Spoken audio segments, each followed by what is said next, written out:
It's Sunday, September 24, 2023. I'm Anthony Davis. Welcome to the Weekend Show, where we take a deep dive into the news of the week. You can support my work and independent journalism at patreon.com/5minute news. Our guest today is a cybersecurity expert and Army veteran who served as the lead threat analyst and incident responder on the Biden-Harris campaign in 2020. Jackie Singh, welcome back to the Weekend Show. Thank you so much. Hello again, Anthony. And a big hello to everyone watching. It's great to be here again, and I'm so excited to dive back in with you. We've got lots to talk about. I want to look at have a big picture conversation about the state of the world. This is after the UN Secretary General basically ticked off all of the world leaders and said they weren't doing enough. So we'll look at that. I want to look at Project 2025, this manifesto for the next conservative president. But first, let's look at free speech and Donald Trump. This is after a gag order has been announced, a request by prosecutors that a judge impose a gag order on the disgraced former president in the federal election subversion case. It presents a thorny conflict between the scope of his First Amendment rights and fears that he could, intentionally or not, spur his supporters to violence. Now, Trump he's not frightened of a gag order. He's not frightened of Jack Smith, or maybe he is, I don't know, but he gives the impression by these horrific messages that he puts on Truth Social, calling him the worst names. He really is like abusing the judge, he's abusing the special prosecutor, and intimidating witnesses, potentially. Do you think it's the right thing to do to silence Donald Trump in the run-up to this case? Well, conversely, I would ask, is it free speech to use one's position and power to make incendiary statements targeting individual citizens doing their jobs or exercising their own speech? I mean, what kind of world are we in where a former president can make statements about citizens doing their jobs, highly negative, inflammatory, incendiary statements? I mean, he called Fannie Willis a young racist, which really stuck in my head for a long time because it was such an interesting phrasing. You know, he has no limits to what he'll say about people that he perceives to be political enemies. And I don't think that we have ever really seen that in the political world of the United States and in politics. It's unprecedented, as much as we've already used that word, unprecedented. And because we live in this era of mass communications and we have greater access to technology than ever before, we're not just starting to see, I think it's already well established that many different types of actors now have access to technology tools that enable them to conduct abuse and harassment at scale in a way that was simply impossible 20 or 30 years ago. And those capabilities, the tactics and techniques that are used to harass and abuse political enemies online are being disseminated at a rapid clip and really rolling around the far right and emerging through President Trump. You know, this is really concerning for me because he's like a vessel, isn't he, for the far right to operate. You know, they've used him as their mark. But I sometimes feel like he doesn't really know that he's being used in this way. He's like not really smart enough because people compliment him and he likes that. And so then he just kind of takes them on in the same way that he kind of welcomed the Proud Boys and the Oath Keepers and referred to fine people on both sides. It's like to him, anyone is fair game. But we've never had this issue before where the president or a senior politician or a leader rubbishes the systems that we have in place to keep our nation safe, i.e. the judiciary, security services, the FBI. Like, you know, he is wanting to take down these institutions. And that is, in my mind, what is more dangerous than him, say, abusing Jack Smith online. I agree. His disregard for the institutions that make America America and have made America America, that support citizens and that do the work that we need to maintain a functional country, right? So that when we wake up in the morning, we can drive on a road that has been made safe for us, and we can cross a bridge that has been made safe for us, right? Just using a very basic example of the fundamental realities involved with managing a government and managing a country. Yeah. And, and drink the water and breathe the air because, he gutted the EPA. So it's like he doesn't care for the environment or the protections that it offers. So yeah, he is running roughshod over the entire kind of backbone of the nation. I think that's what happens when you hire a reality TV star to be your president. Ultimately, you're working with someone who, through his established disregard for the political system and in calling himself an outsider, he seeks to use that outsider status to dismantle political enemies while referring to them as enemies of the common American. And I think the disconnect between the common American and their government is such that there is a lack of understanding as to how we are the most powerful nation on earth. And the reality that our government is the key component that underpins all of that, and that maintains the standard of living that Americans have grown so accustomed to and coddled with, frankly. So, I don't think that this gag order would prevent him from saying that he isn't guilty. What it would prevent him from doing is making statements that result in a potential for increased stochastic terrorism, right? In the past, we had what we called the lone wolf, right? When we think about, say, the Oklahoma City bombing, which many Americans are still very familiar with and remember very profoundly. When I think about the Oklahoma City bombing, I remember a photograph of a child being held by a fireman who was evacuating her. And so these incidents really lodge themselves in the public consciousness as the work of a lone wolf, a person who is so, disaffected from society that he simply disagrees with everything that he sees and believes that the only way to bring about this new order is to dismantle and disrupt and blow up, right? Explode in a violent manner everything which has existed before. And I think we're seeing the same kind of politics with Donald Trump and the GOP of today. They're looking to dismantle everything which has existed before in order to bring about a new reality. And that reality takes us down a path that doesn't align with anything we've ever done before. But the problem is that they do have a point, right? And this is what their supporters will pick up on. That, the system does need a reboot. The criminal justice system has, been very problematic for a lot of people. Interestingly, mostly minority groups, and that really isn't who is, we're talking about here. But a lot of the systems, from taxation through criminal justice and the kind of police brutality, a lot of these things that we know need reform, do need reform. And the left isn't really talking about a kind of, a total reform of these pillars of society. But Donald Trump is, by, getting rid of them and maybe wanting to rebuild them in his name. And unfortunately, that's the problem, isn't it? That it's not like the systems are perfect, and people will see that he wants to rubbish them, and they will support that, and they will agree with that. People don't like the taxation. They don't like the policing. They don't like that kind of big brother aspect, which is why conservatives advocate for small government.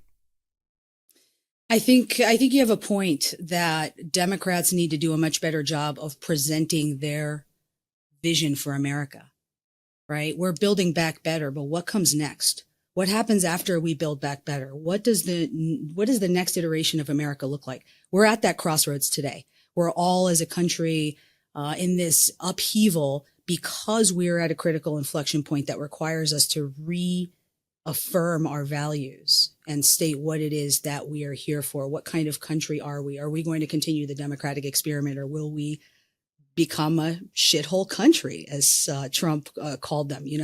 When you think about where Trump has taken this country, I really urge Americans to think about whether that is the path that we should be on.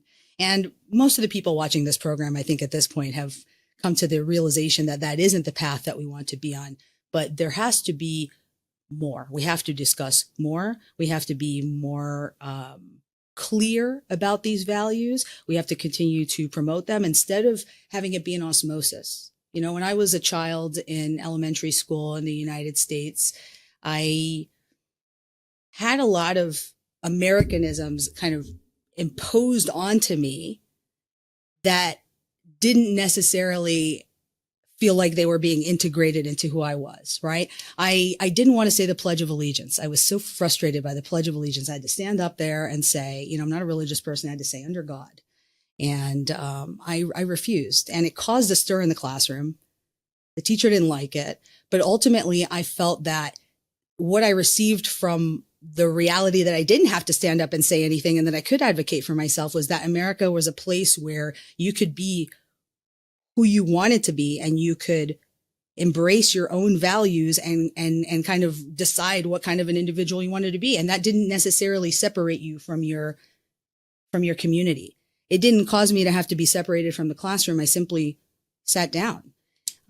So I think we need to think a little bit more about what it means to be a citizen, what civic service really means, to push voting and the conversation about civil service overall with Gen Z, because we're losing the plot of what it means to be an American. And that fabric that unites us, that we were always told existed and united us, is now fraying at the ends. We have to do the work to sew that back together. And that's something that every citizen has to do. Every citizen has to pick up a thread and say, I'm going to join in. I'm going to be Betsy Ross and sew this American flag into the next iteration of America, because I'm here and I'm part of this and I want it to continue. And what we're seeing with the GOP is a complete and total rupture from that American project, from all of those values that we had all received by osmosis and had lived with for the last 50 to 100 years. And I don't think any of these upheavals that they plan are positive. I don't think it's positive to stand up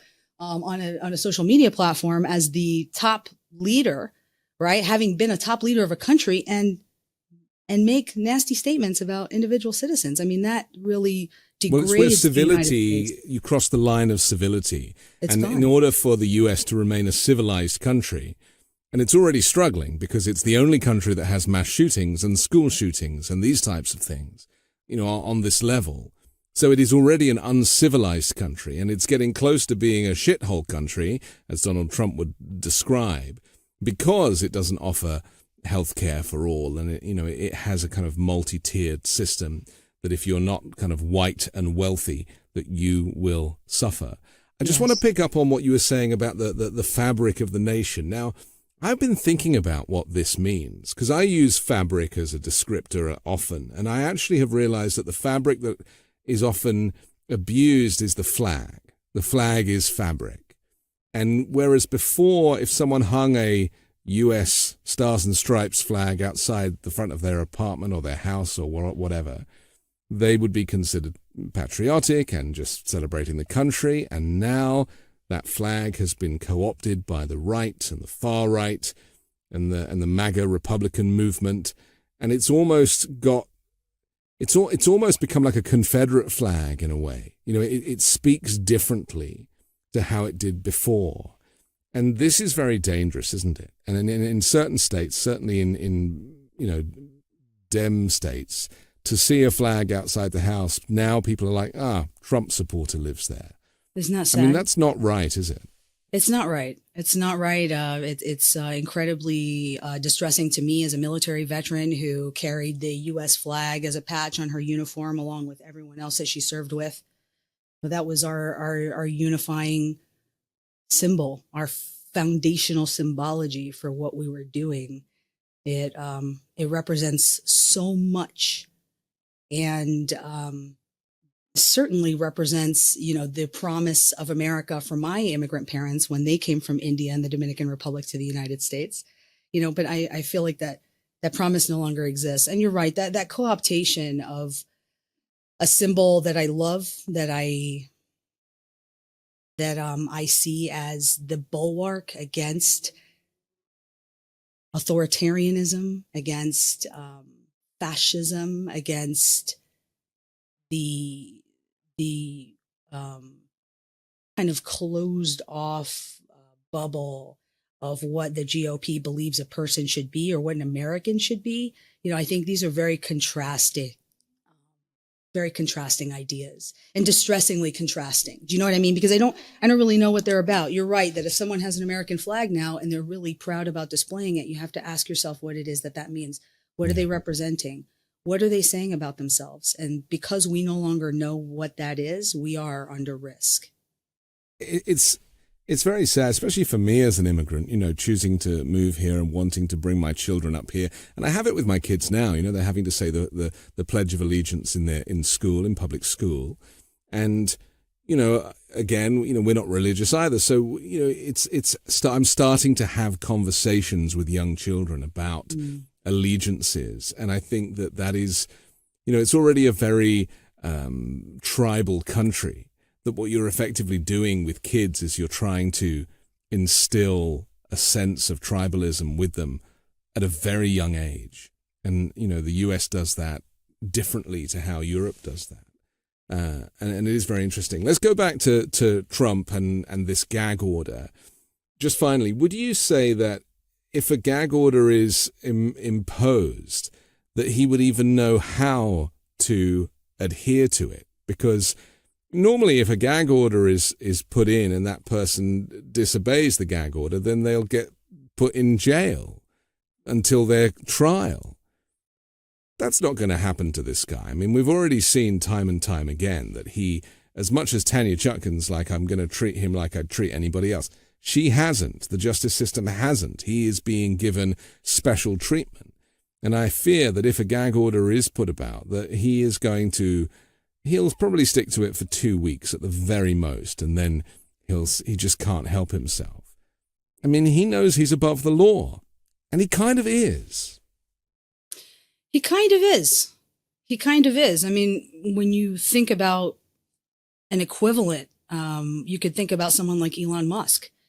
Elon Musk operates in a world where he can do and say anything he wants. He can wake up and simply choose to disregard the advice of his legal team and proceed in a way that allows him to give power to a human being's most base instincts. Do you know what I mean? Like he's really kind of treading these pathways again and again, right? He lashes out at people again and again, and he isn't stopped, and nothing happens, and there's no consequence. So it's, I think we're going to see this more and more. I think we're going to see this personality type, the archetype of Donald Trump, be passed down to many other types of men who are going to seek to emulate this kind of, I do anything I want, I'm the king of the world, and people are so afraid about what would happen if they stopped me. And there isn't anyone big enough to stop me at this point, that I am an unstoppable force. And that's what he's relying on, right? He's relying on this sense that he is an unstoppable force to allow him to continue to engage in campaigning while he's facing many legal battles throughout the United States. His threats and the big bombastic statements that he makes on, a side platform, because he can't be on Twitter, which is the main platform for political discussion and analysis in social media world. And so he has to be on Truth Social, where he has a smaller audience, which leads him to have to be bigger and bigger with his statements in order to get them to go viral and move them around. That's interesting. Yeah. So I think there's a concerted PR strategy that has been in place with Trump for a long time. I think they know that there is no danger of long-lasting consequences due to the shortness of the news cycle and the shortness of the attention span of the average American who's just trying to buy groceries and pay their rent and think about buying a house and try to think about having some kids or raise their kids or pay for childcare, whatever they got to do, right? I'm frustrated. Every American is frustrated who's my age right now because millennials are having a hard time. But I do, caution that if millennials think, it's all bad now, we're having a hard time now, the madness and the chaos that would be unleashed in a second Trump presidency would be unmatched at by any other point in American history. And I think that none of us want to live through that. It's really a terrifying prospect, Anthony. And the timing, because I want to talk about climate change in just a minute, because, I am forward planning for mass climate migration. Yes. And mass extreme weather events, which are snowballing as we speak.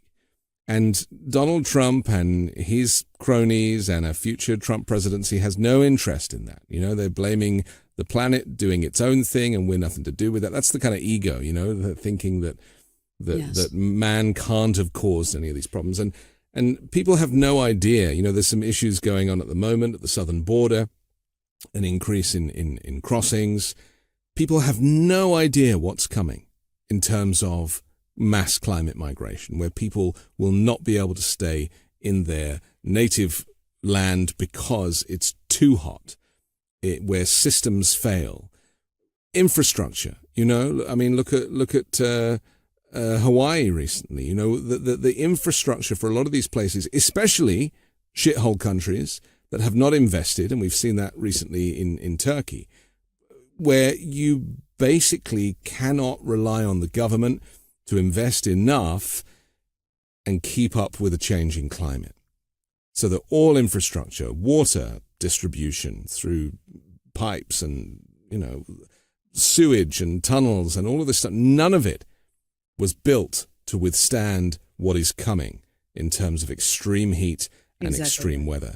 And that is going to be a much bigger threat than the rise of fascism or the far right, because it's nature.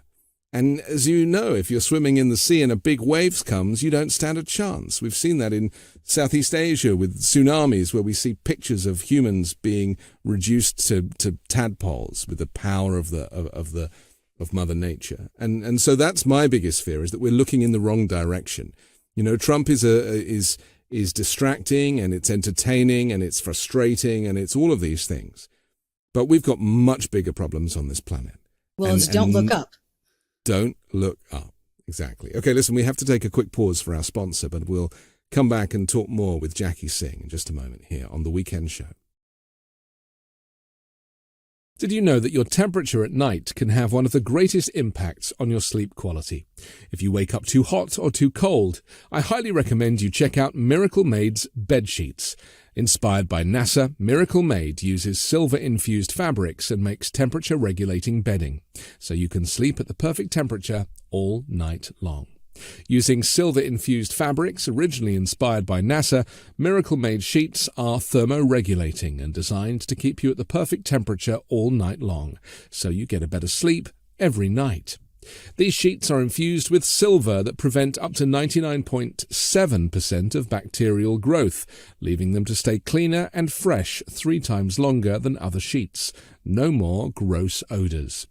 Miracle sheets are luxuriously comfortable, without the high price tag of other luxury brands, and feel as nice, if not nicer, than bed sheets used by some 5-star hotels. Stop sleeping on bacteria. Bacteria can clog your pores, causing breakouts and acne. Sleep clean with Miracle. Go to trymiracle.com/weekend to try Miracle Made sheets today.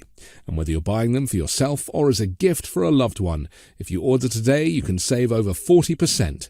And if you use our promo code WEEKEND at checkout, you'll get 3 free towels and save an extra 20%.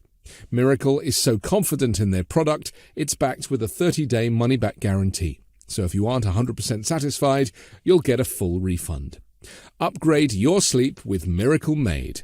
Go to trymiracle.com/weekend and use the code WEEKEND to claim your free 3-piece towel set and save over 40% off. That's trymiracle.com/weekend to treat yourself. Thank you, Miracle Made, for sponsoring this episode.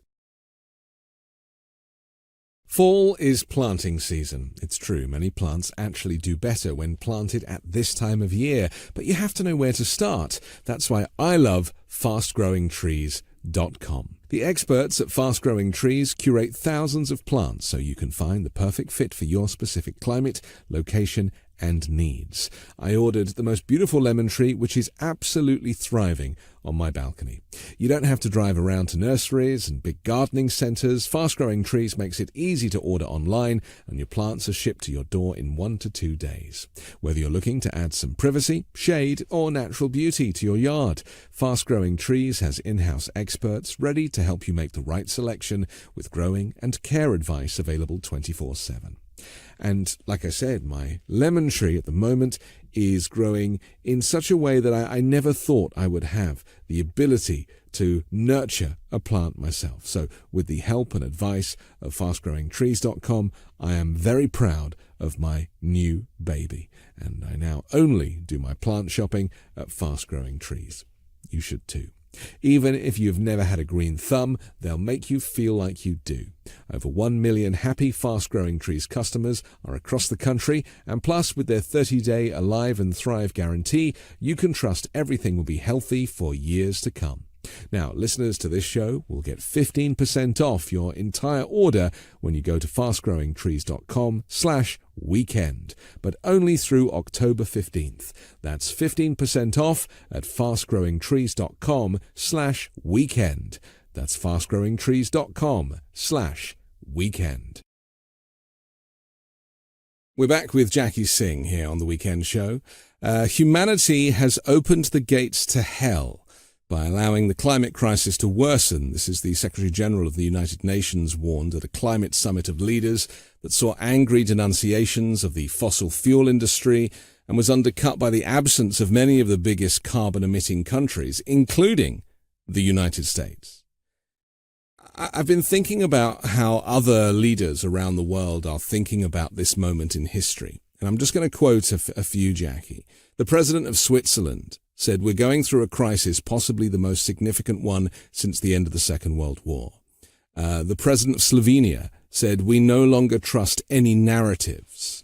The president of El Salvador said, "We believe that the world needs to be reborn." The Panamanian president said, "Time is running out for all of us."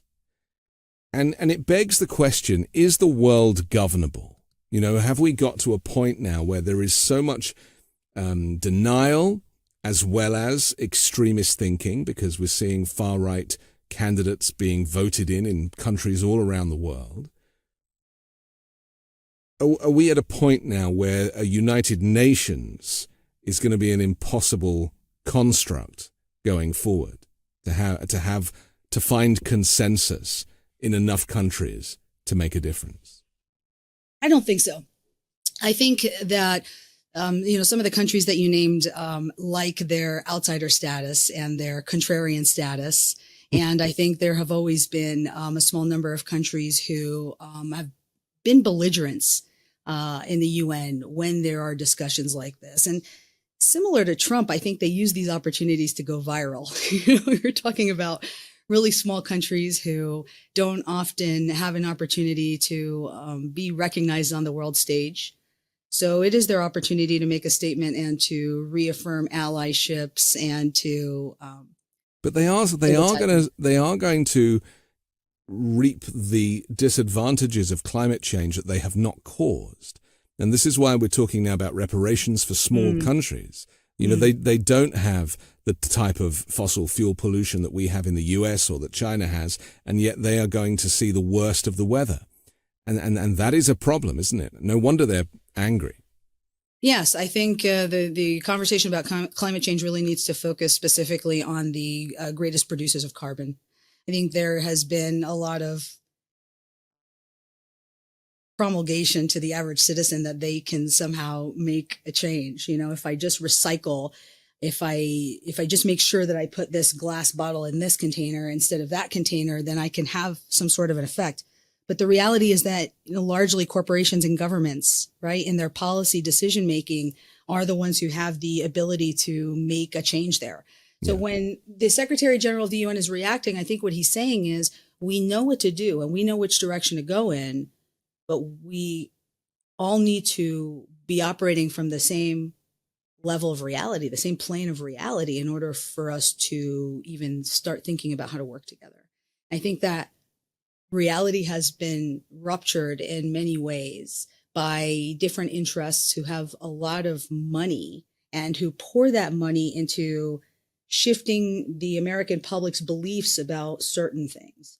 For example, ESG. Many citizens have heard, someone like Elon Musk or maybe some other big business leader complain about ESG.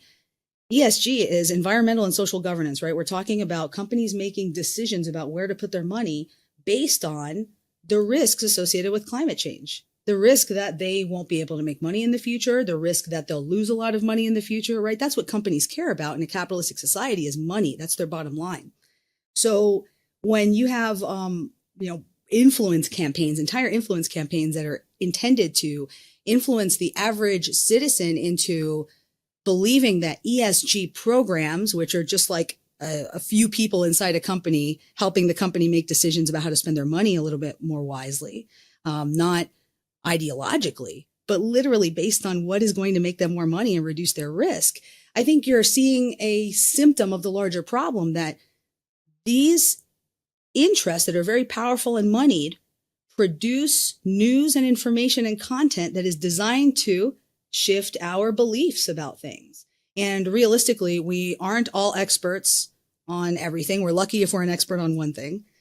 We are working to live, right? To have a home and a family and a pet maybe, or, whatever it is that makes you happy and feel good. That's the promise of America, is the pursuit of happiness is what we've all been told that we're here for. That is incompatible with the problem that the world faces, isn't it? That it is. The idea of collective responsibility, because, the recycling is fine. We can all do that, and hopefully we all do that. But they only actually recycle it if the recycling, which is a volatile commodity, is high value that time. And a lot of the time, the city just goes and buries it in landfill anyway. We need to trust that everybody in the chain is doing their bit. And my fear is that there's just not enough pushback, because energy companies can make just as much money from green energy and this whole movement. And I've talked on the show before about, the Defense Production Act and how it would be great if Biden got up and said, okay, the whole country, we're going to plaster with solar panels and wind turbines, and we're all going to build it. And we're going to down tools with other things making crap we don't need. And we are going to turn this country into a carbon neutral country, which is totally possible. Elon Musk has said that it's possible, and he owns Solar City, amongst other things. Biden did announce something a few days ago. He's calling it Climate Core. It's a new initiative to get people good green jobs and to try and motivate industry to kind of just focus on the green future for the UK without calling it the Green New Deal, because of course those are kind of dirty words in politics, right? And you can sign up for it on the White House website, and it's becoming a thing. But again, this is just getting the people and the public to do all the heavy lifting, when really the heavy lifting should be being done by industry and corporations. That's where the big pollution is happening. I agree. I think we need to right-size our government so that we actually have power back in our federal government that can speak to these interests. When we think about the biggest stories in America every day, they're stories of corruption. You started the call today, our conversation, about a Democratic senator who is caught engaging in corruption. That's right. You're This right. is Robert Menendez, who's a Yes. Democrat from New Jersey, and he and his wife have been charged with bribery offenses in connection with accepting gold bars and cash and a Mercedes in exchange for protecting 3 businessmen and influencing the government of Egypt. This guy's a Democrat. And so, yeah, corruption is happening at everywhere. And it's unmistakable. Corruption is the biggest story in America every day now. And that is what is unrecognized by Americans. And I think if we follow the grand vision for the next Trump presidency or any kind of a GOP presidency, we're looking at, we don't want to spend any more money.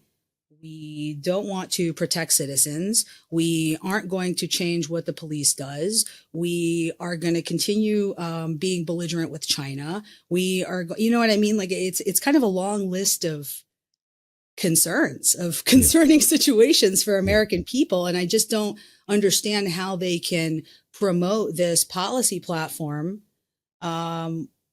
without racism. It doesn't work without the racism.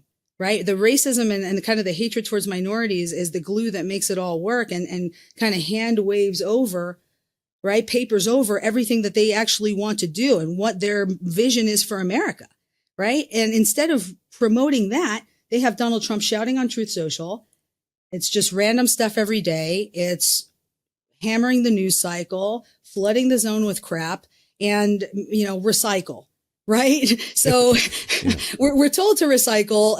We're just kind of in this situation where none of us really know what to do other than voting. Yeah. It's a very weird time to be alive because there doesn't seem to be much in the way of a lane, that phrase, stay in your lane. I think that people, this is why it's become popular to look at Insta Reels, where you just look at other people doing silly things or cats dancing and stuff. People need the escapism of looking at other people's lives through their phones because everyone is so busy working, trying to hold down multiple jobs to pay their way because, as we know, inflation and the cost of living continues to rise and wages do not meet that. And so, and in fact, I think we crossed the threshold very recently where the average wage in the US does not even come close to giving people the opportunity to pay for their lifestyle, just a normal kind of basic family lifestyle. So there is not parity anymore. And that's going to become more difficult going forward. So people don't really know what to do. And I feel like this separation of, I love the fact that Joe Biden's come up with this climate core. I think it's very clever and it's great branding, and it's, I guess, a little bit like Space Force, it's like a thing that sounds great and can have a nice logo and everything else. But in terms of feeling motivated, I have actually spoken to so many people and they're like, well, I don't even know what to do. Like, what am I supposed to do? And it would be really nice to be told, to have like a climate press conference every month or every couple of weeks from the president and say, do this, do that. Don't run the water when you brush your teeth. Like little things that we can all do. Debunking some of the messaging about electric vehicles, for example. There's so much propaganda from the right about that type of stuff. And so we're just stuck in kind of information warfare, and it's actually preventing us from doing anything that the Secretary General of the UN would like us collectively to do. Yes. Well, when you have someone like Elon Musk who is managing the public square, the town square that we use to have these political discussions and to drive policy discussions and to get a sense of what it is that citizens care about, right? The more politically active citizens care about, you're finding yourself in a situation where the fog of war is so thick, intentionally made thick, that citizens don't have what they need in front of them to make really good decisions. And part of that is engagement with other people in your community. So you mentioned, short form videos as kind of an opiate of the masses. I think there's something else there. I think that apps like TikTok allow people into each other's lives in a way that isn't happening anymore. I think that there have been so many divisions politically that people are afraid to engage with each other. And so what I think happens with TikTok is you're thrown into an ethnography. You're thrown into other people's lives. How do they live? What do they do? When they go to the kitchen and they open their fridge, what's there? Is it similar to the stuff that I like? In the past, we would all be in a room talking about these things. We would go to church, or we would have community meetings. We would see each other at the park. I think there's been a condition of American life that has slowly crept into our culture, that we are not only individualistic, but we are separate.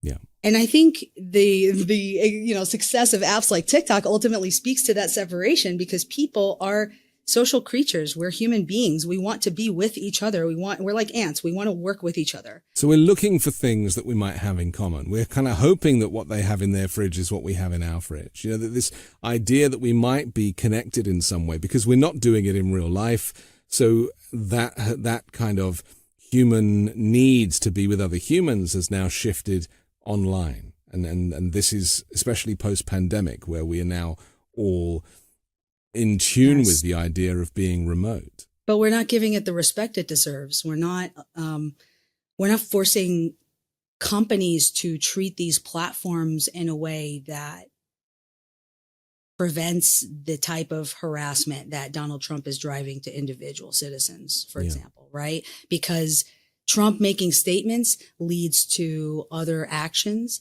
and those other actions are being taken against people who don't share the same politics. Again, we're in this new world of very easy to disseminate mass communications, right? We can disseminate messages at scale. And the more money you have and the more resources you have, the more time you can spend on strategizing on how best to produce these messages, how to get them out there, how to, move them around the media. And, it's a totally different world that we're in, because human beings are now being presented with information they simply can't trust on a regular basis. And it's causing individual citizens to tune out of the work of democracy. And I think meanwhile, the climate crisis is not going to wait for us. It's it already on. happening. It marches on. And that's the problem, isn't it? That whilst we might be taking too long to get our messaging together, the nature is moving at an absolute crazy pace. And then he said, I'm so sorry. What he said, and I was like really tuned into this in his speech. He said, the world is on thin ice, which is melting fast. Yeah. He said that concentrations of carbon dioxide are at their highest in at least 2 million years. He said, he described the climate situation as a time bomb that is ticking. And he, essentially said, we all have to work together or we won't be here for much longer. And he criticized the wealthy countries specifically and the fossil fuel industry, he said, for their ponderous response to the climate crisis. And anybody who thinks that it's 2 decades away is blind. I mean, the extreme weather and the extreme heat and the insanity of the patterns, the loss of the seasons, and how places that you would typically go to for a certain type of climate can't offer you that anymore. It's completely different. The world is completely different. And when you throw tornadoes into the mix and tropical storms, as we had here in California recently, and then earthquakes, which are not connected to climate change, but are not, they don't help. The displacement of people, and as I say, migration due to climate is going to be on a scale that, Republicans who don't like the handful of migrants that cross the southern border, they're going to have to seriously rethink their generosity, because the U.S. is going to have to be much more generous with people who need to relocate. I think that the wall was a stupid idea. It was never going to work. At this point, we have a surveillance border. Yes, that's the wall that we have at our border. That isn't going to stop anyone either. I think we're in a situation where many Americans are concerned that if we let in more refugees or immigrants from other countries, that there somehow will be less resources for all of us. I think when we look at what's happening with climate, that is a very finite pie. When it comes to land in America and resources in America, we're still doing well.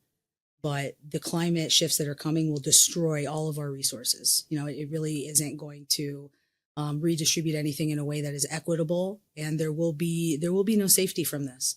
So the IPCC guide that was released recently is essentially a how-to guide for defusing that climate time bomb that we discussed. And so it's really important for citizens to just shout at their government constantly and say, what are you doing about this? Are you moving this forward? And to turn away entirely from politicians who don't care about your family, who don't care about your children, and who would see your family burn in a sea of fire to enrich themselves, right? It's a lot of short-term thinking that we're seeing with leaders around the world. And it's up to us. But that's an entire political movement in the US. I mean, that is effectively half of politicians and potentially, maybe a third of voters. It certainly could be 50, 60, 70 million people who have been brainwashed into thinking that the climate crisis is a Democrat hoax that is nothing to do with the planet and certainly nothing to do with the human effect on the planet. They just think, oh, well, it's the seasons, or it's, it happened before, it'll happen again. There's so many excuses. And yet this blindness yes. to, and even when their own homes are flooded, they're still saying, well, this is nothing to do with us. And that's the bit that I don't get. It's like, how much evidence do you need in order to come on board with this? And our tribalism, the sense of kind of political allegiance, is overwhelming our critical thinking to a point that, voters are not to be trusted anymore. It's a sad state of affairs. And it what you said caused me to think about older people. I've noticed that the most aged among us, the elderly, are the people I see who are the most distressed about the changes that they're seeing in climate. They have been, living in a place for a long time. They've never seen what they've seen. They've been there for 80 years. And now their world is different. And so it's very easy for them to recognize that there's a problem and that it needs to be addressed. It's kind of like all the folks in the middle, don't really seem to have an impetus for moving this forward. It just doesn't really feel that important, does it? I mean, you mentioned, wouldn't it be great for President Biden to get up on a stage every week and say, hey, what are we doing about climate? Here's what we're doing about climate this week. Here's what we do for climate this week. Because it has to be elevated to the front of our agenda if we are to survive, ultimately. But he's in a difficult position, isn't he? Because he's trying to protect the United States from fascism at the moment. That's his priorities.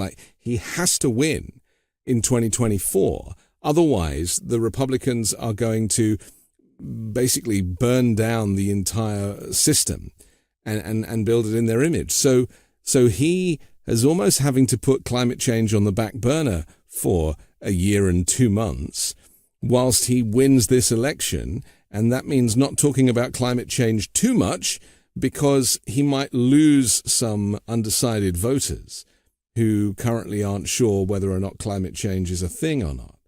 It's a very tricky position to be in, because I'm sure that he wants to do more, but I really do feel like his hands are tied because Donald Trump has created this kind of fascist movement that Biden is solely responsible for preventing.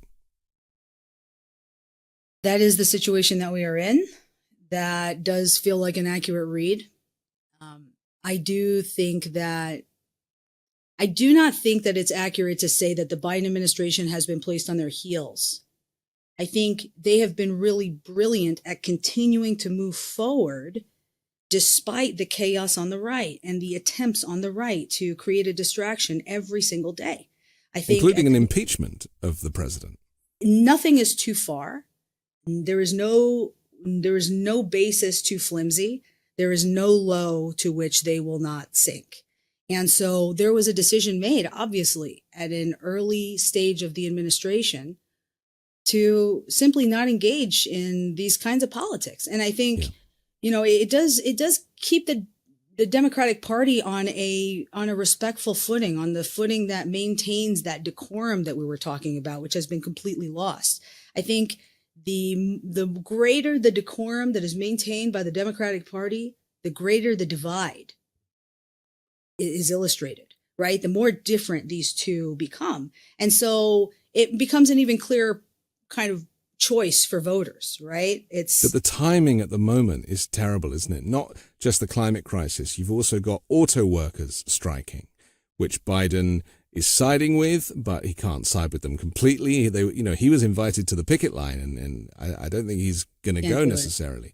No. There's a government shutdown, which is just a week away, where, again, Biden is going to have to take responsibility for some of that, even though it's caused by Republicans in Congress being in chaos. And unfortunately, these things, from a regular federal worker's perspective, are down to Biden not being, not doing enough to negotiate or whatever. This is a terrible time to be the president. It's a terrible time to be in politics, and it's a terrible time to have to navigate a planetary crisis when you've got these very frustrating and somewhat trivial issues going on at home. I agree. This is a very difficult political environment. I think that the GOP has allied itself with Russia to the point where even when they aren't working with Russia, the tactics have now pervaded the party. Yeah.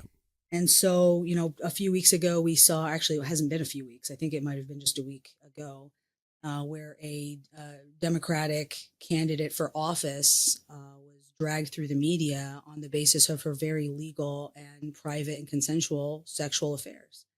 So I was really not shocked to see this, but realizing that we're only going to see more and more of that, right? This kind of very ugly, no holds barred October surprise every week.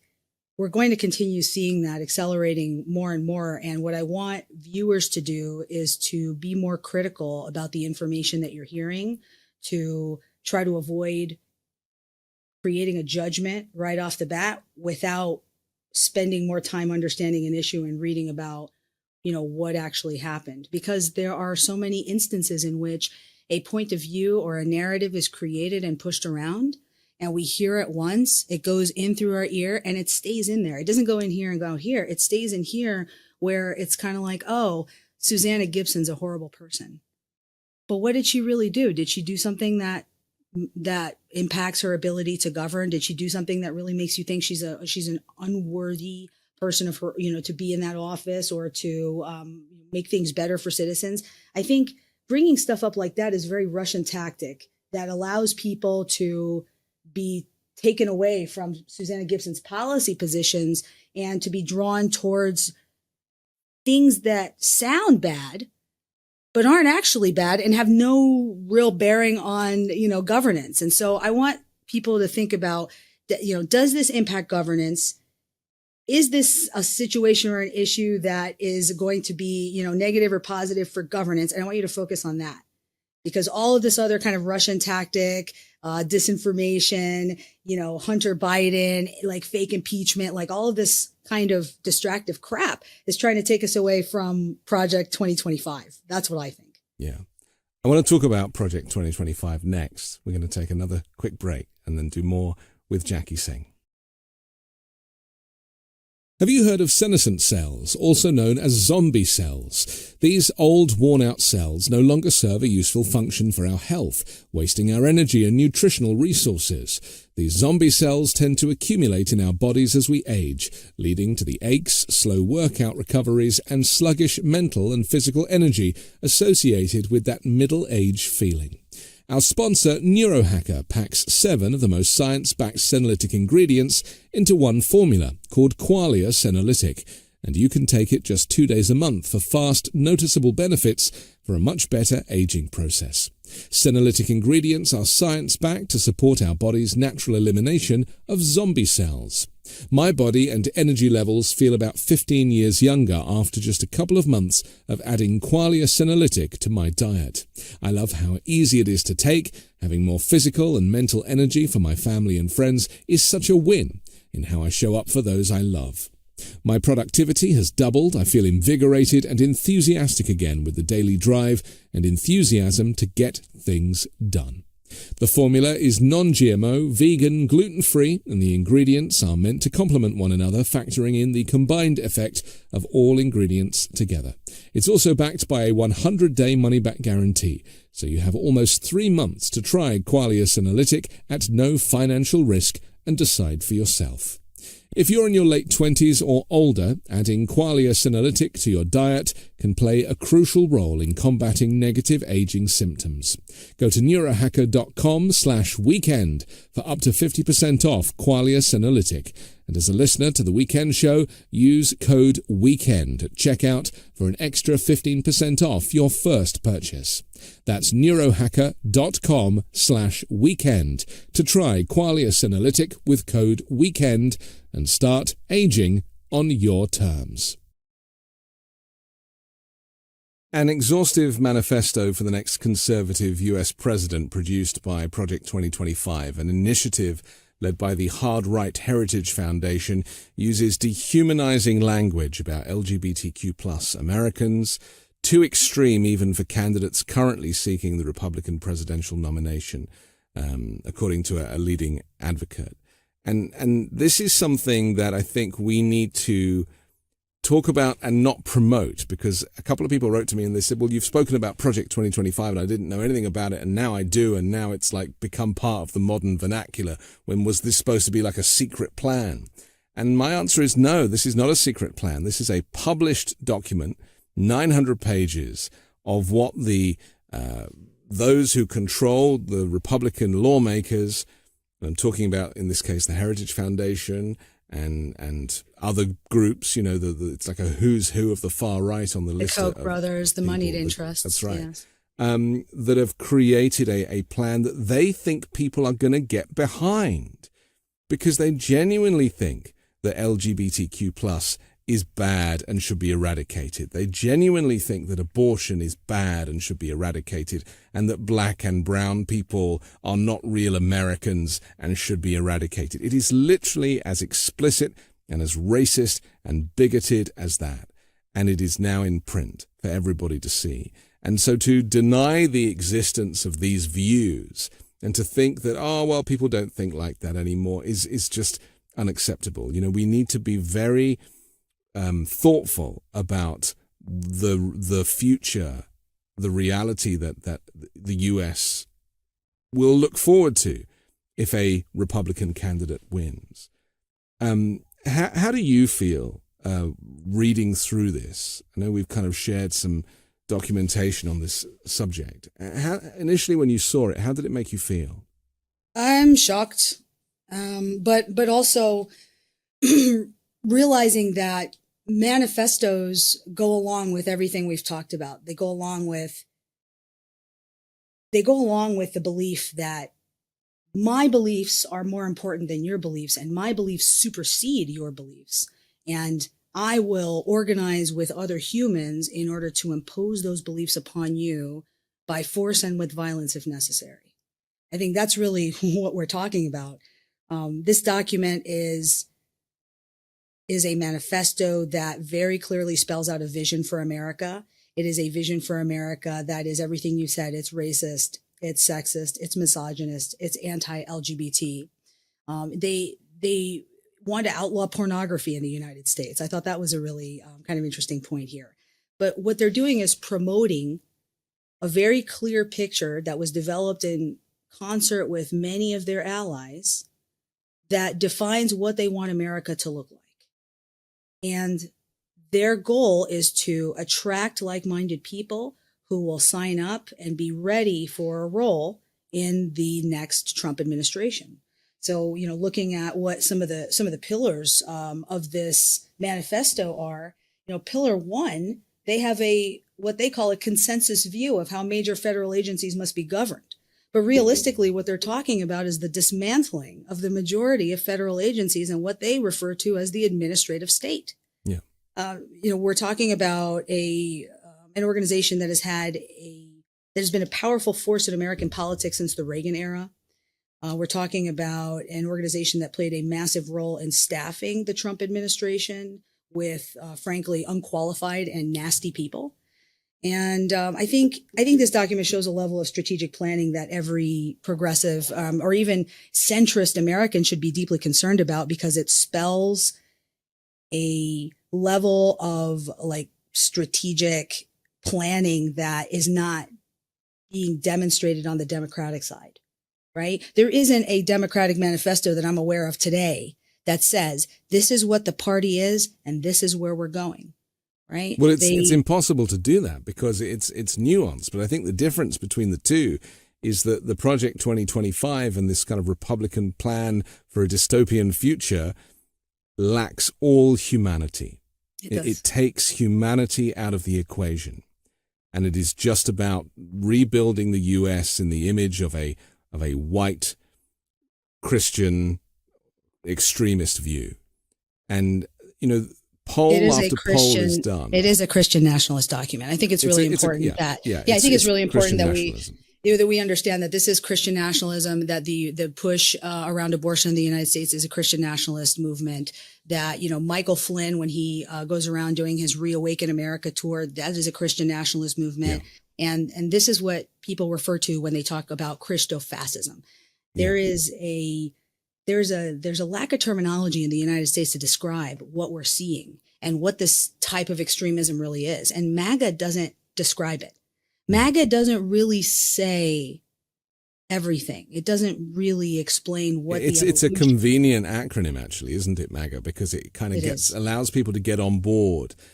But very few of the MAGA people are going to read the 900 pages that is written by 70 advocacy groups for the extreme right.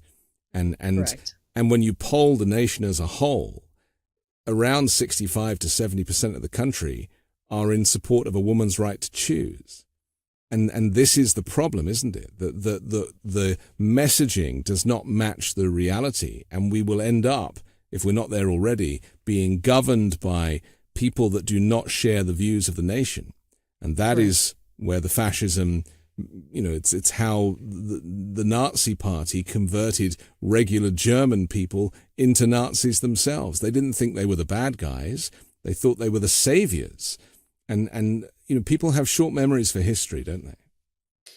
In America, we do not have a memory of World War II any longer. It's like our World War II veterans passed away. The last of our World War I veterans passed away, and we just seem to have lost a sense of what things are and what American values are again. When I bring up the term Nazi in present day America, people have a very profound reaction to that. When they're opposed to someone being labeled a Nazi, they think they're not carrying a swastika on a flag, and they're not wearing this uniform, and they're not supporting a Hitler, and so it's simply not the same thing. And to them, it beggars belief that someone in 2023 America would call someone else a Nazi. So I'm looking for some other terminology that we can use, because Americans also are not very familiar with fascism. We've not had a Franco, or, we haven't had fascism here to really understand what that actually means. Well, we have, but he's a reality TV show host who plays it for comedy. Well, he's a fascist. He's a fascist. He is a fascist. Oh, we haven't had fascism. We haven't had fascism. Right. Fascism has not been the policy of the United States. Right. That would significantly change if, America becomes aligned with this vision, right? But is it not, if the Supreme Court overturned Roe, is that not a form of fascism, packing the court with extremist views that don't represent the country? Because I think it's very interesting to argue that actually fascism is here already, and that we are, in America, because of the exceptionalism, we are too frightened to admit it, to admit that the experiment has failed, to admit that democracy does not exist anymore, because the voting system has been rubbished so much by a former president, that this is what it looks like to be in a country that is fascist. And there are fascist Nazi rallies going on in Florida that the governor won't condemn. I mean, people covered in swastikas doing all the moves, and yet it's like just another day in Florida.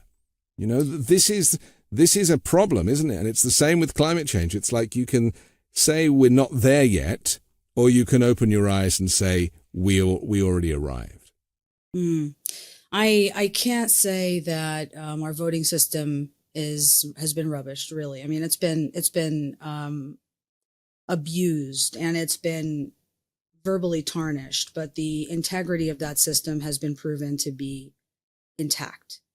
Right? Our democracy is intact, but what we have is a powerful insurgency that grows by the day, right? And I want to use the word insurgency because I'm an Iraq veteran. I was in the army in Iraq, 2003, and the last year that I spent there was like 2011. So I've spent some portion of every year in Iraq from 2003 to 2011, except for 2006. So I am very familiar with insurgencies, with terrorism, with extremism, religious extremism. And it's bizarre for me to watch America somehow go towards that path while ignoring the very obvious signs that the people who want to be in charge only want to be in charge because it feels good for them and not because it feels good for them to do good things for the American people, right? We're choosing people who have very different motivations for the act of governance that don't align with anything that we want. And so I again would want to think about how to bring regular Americans back to policy conversations that don't require reading a 50-page document or a 100-page document. Because as you said, people will not read it. They will skim through the beginning and understand what it's about and pledge their allegiance or not. The goal of these wedge issues is to cause people to say, I'm in this camp or that camp. And the intent of the GOP between now and the next election will be to slam as many of these wedge issues as possible so that they can find that one thing that's going to get you to vote for Donald Trump, right? Because he represents the kind of anti-establishment, which is of course a red herring, but people right. seem to think that is what he offers. I'm very interested in, because of my, the first 40 years of my life I spent in Europe, in the UK, and traveling all around Europe and experiencing other cultures and political systems. I spent a lot of time in Norway, places where they just do it completely differently. And what I learned is that the rest of the world is liberal, it is progressive, and that I have come to learn is normal, right? So you have normal, and then you have the right, which is extreme. Because telling people how to practice their religious beliefs and what religion they should be is not normal. Telling women that they have to keep a baby, even if it's not going to survive full term, or if there's health issues, or if they're not able to provide for that child. Or if they simply don't want it. They simply don't want it is not normal. These types, and it's invariably white men that are making these decisions and telling them what they can and can't do. And it's the same with not giving a decent education to people. The state not offering a quality education that is well-rounded, where you educate people about all subjects, including minority groups, and you don't whitewash the history of slavery and all of these things. That is extreme. It is not normal. And then there was this story last week about the diary of Anne Frank. There's a sequence in it where, in the illustrated version, where she talks about puberty. And because in discussing and writing about puberty, she talked about genitalia, then that book became suddenly explicit.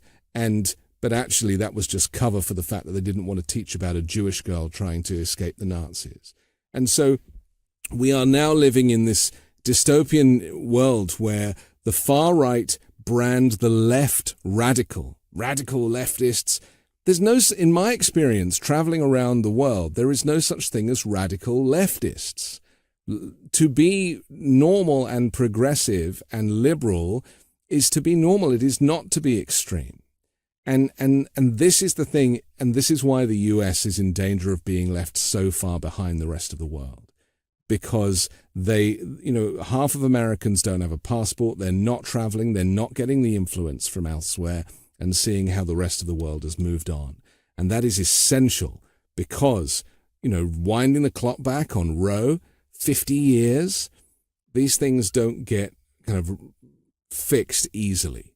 It would take a miracle for the Supreme Court lineup to change enough for that to get, recodified. So this is my greatest fear, is that, with climate denial, again, not happening in other countries at the rate that it is here, and Fox, the TV, news/entertainment channel, claiming that it's just the summer when it's extreme weather, that all of this stuff contributes to the collapse of civility in the United States?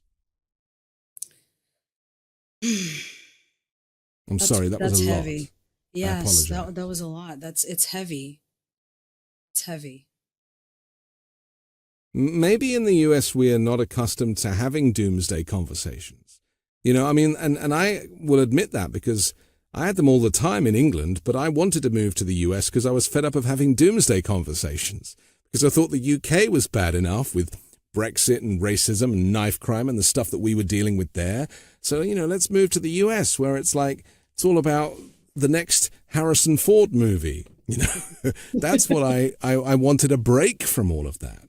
But now I recognize that here these doomsday conversations are not in vogue because that very positive energy that I love about the US almost prevents us from talking explicitly about the kind of end of civilization being now rather than in 1,000 years' time.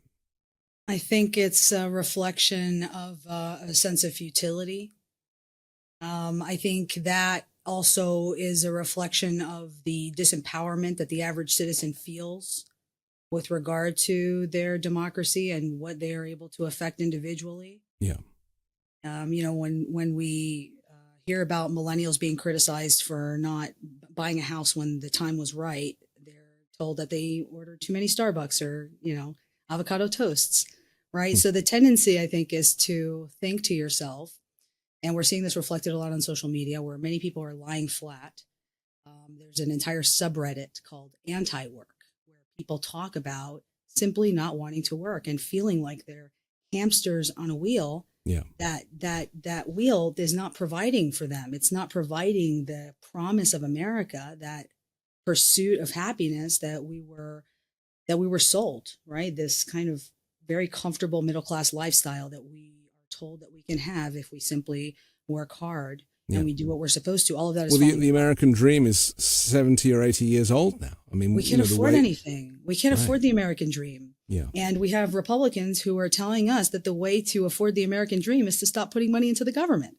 It's crazy, you know. And you're right that progressivism is defined as moving forward, right? And when we think about reactionaries, right, the GOP, we're talking about people who want things to go back to the way that they were. And they are rolling back child labor laws so that children can work again. And, you know, I was reading an article about a 15-year-old who came from Guatemala to the U.S., whose arm was shredded in a meatpacking plant in an incident there.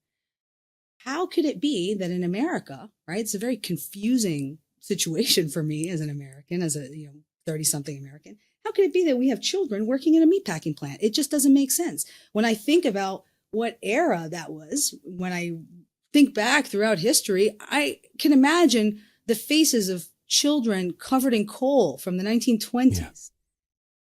They were all huddled together in wearing rags. Yeah. And poor but they didn't live. Their mortality was such that they did not live into their late 20s because their lungs were wrecked. You know, I mean, they were used and abused. They were used and abused for their labor. You know, I'm an advocate for UBI, Universal Basic Income. I don't actually believe that in this day and age, with AI and automation and all of the various changes to industry, I don't believe that we should be working the way we were trained for in the Industrial Revolution. And Universal Basic Income is simply based on the fact that you can be paid to live. There is enough money in the system, and the very wealthy, if they pay their fair share, can afford to pay salaries for everybody just to be part of society, to contribute, to do more community-based things, social things, voluntary roles. You buy things, therefore you're contributing to the economy. Your taxation is done in a different way, through your purchases. Universal basic income has actually been tested in California, and it works in other countries in the world. And, it's not welfare. It's you are paid to be part of society. And I think that the US is so far, or certainly the US as a whole, maybe California might do it, but the US is so far from having these conversations about changing the system and paying people to just live. And it's such a shame because, there are people in their 50s and 60s who are still capable of working, and they have been effectively aged out of the market because they lack the training to do what the type of jobs that exist now, which will be a growing problem with the advent of AI, especially. That's right. I'm in total agreement with you, Anthony. I think that everywhere we have seen studies on UBI, these experiments work. Universal basic income works. If you receive money every month that helps you to live, you will live better. This is a very, very simple calculus, but it has been corrupted by people who are the same ones who think that you shouldn't give an unhoused person outside on the street $5 because you know what? They'll just buy drugs with it. So I'm definitely not doing that, right? Yeah. I think there is an argument to be made for that, but I also think that the government has a responsibility towards all of us citizens that it is not keeping up with. The quality of life in the United States is continually trending downwards as experienced by the citizens of the United States.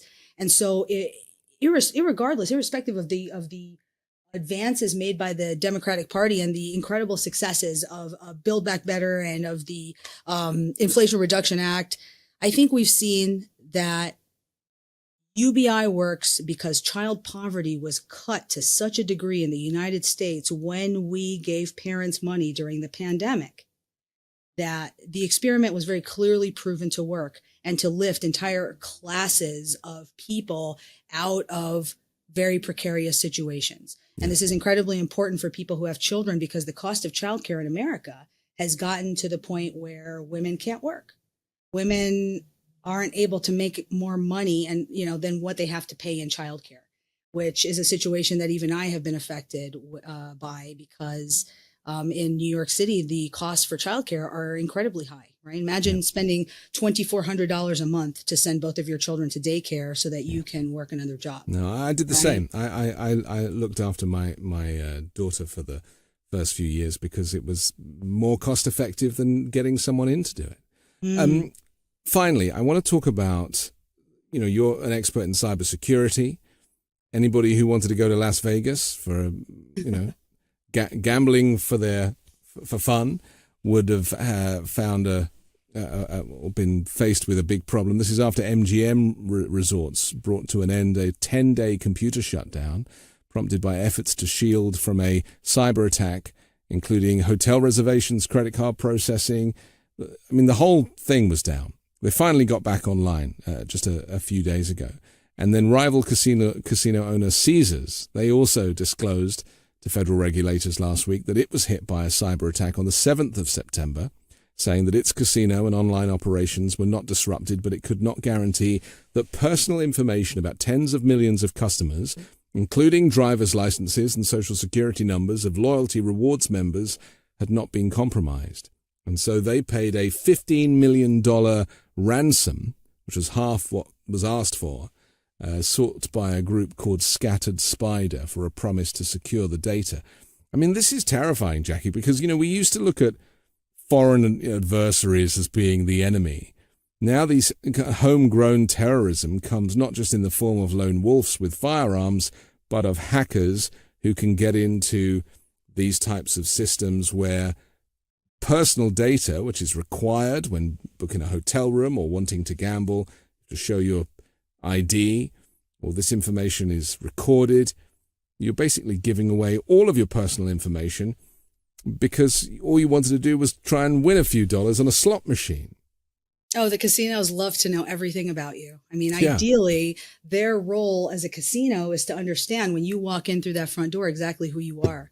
Right. Are you a whale? Have you spent with us before? Casinos have been using facial recognition a lot longer than many other businesses and have a very good reputation for security, right? And so I think this hack kind of underscores the difficulty of securing systems against, nation state level actors, even though in this instance, these are not nation state level actors. I mean, these are assumed to be, a gang of young men from the UK and the US aged 19 to 22, right? How they did it was so clever. They went on LinkedIn and they found the guy who was in charge of the systems, and they got information about him, and then they phoned up the department that was the IT department pretending to be him, and managed to get information, passwords and stuff to get into the system. I mean, it's so simple. Are you surprised by this? Well, to me, it's like a kind of Ocean's 11 movie scenario, isn't it? You know, like that. It's the kind of stuff you would think would only be written in a movie script, and yet I'm entirely unsurprised by this. Really? The movie scripts are based on reality. You know, Okay. Speaking of Vegas, right? Every year there is a conference called DEF CON that information security professionals, many of them view as a pilgrimage that they must attend at some point in their lives. Right. And there is a competition that occurs every year at this conference that relates to social engineering. Social engineering is a term that cybersecurity professionals use to describe fooling someone, to, lie to someone in such a way that, pretexting, by the way, there is even a different terminology for lying that is called pretexting, to construct a really good story that causes that individual to give you some information. And oftentimes companies are hacked at the first level, at the top level, by somebody at the help desk, maybe resetting a password for someone and they didn't verify who that person was, right? These are very low skill attacks that don't require a high level of resourcing, but they do require, an individual to call around and to speak with different people and to get a sense of how the organization works, right? To perform a lot of reconnaissance. So it's actually surprising for me to hear that these are kids, because they stole $15 million from Caesars, right? A week before MGM was hacked, Caesars actually was hacked, and they didn't admit to it until about a week after MGM was hacked. Yeah. And so they come out and they say, yeah, we had the same problem with these same actors. We paid them. Do you know what's interesting? To kind of bring this conversation full circle is the way that these hackers did this was by utilizing a method that people don't really do anymore, and that is actually talking to someone, right? Actually kind of communicating in a humane and civilized way. Oh, hi, there's a problem with this on the phone. Could you reset the password? Just quickly, I'm so-and-so. We don't do that anymore because, as we were saying earlier, we are now all online looking at Insta Reels. And so the idea of actually having kind of human interplay where you are asking someone to trust you, I think maybe people have forgotten what that is like to such an extent that has now created a vulnerability in human contact and in society, that when you do go and use that is actually a weaker area than doing it via email or instant message or... Oh, absolutely. It absolutely is. It absolutely is, Anthony. It's so interesting. Okay, listen, we have to finish, but I'm so thrilled for your expertise on this subject and everything we've talked about tonight. And hopefully we'll get a chance to talk again. Jackie Singh, thank you for joining the Weekend Show. I'm so appreciative, Anthony. Thank you so much for having me. I'm Anthony Davis. Don't forget to support me and independent journalism at patreon.com/5minute news. Download my daily 5-minute news podcast, drops every morning. And join me next week with a brand new special guest and 3 more factual news stories to discuss on the 5-Minute News Weekend Show with MeidasTouch.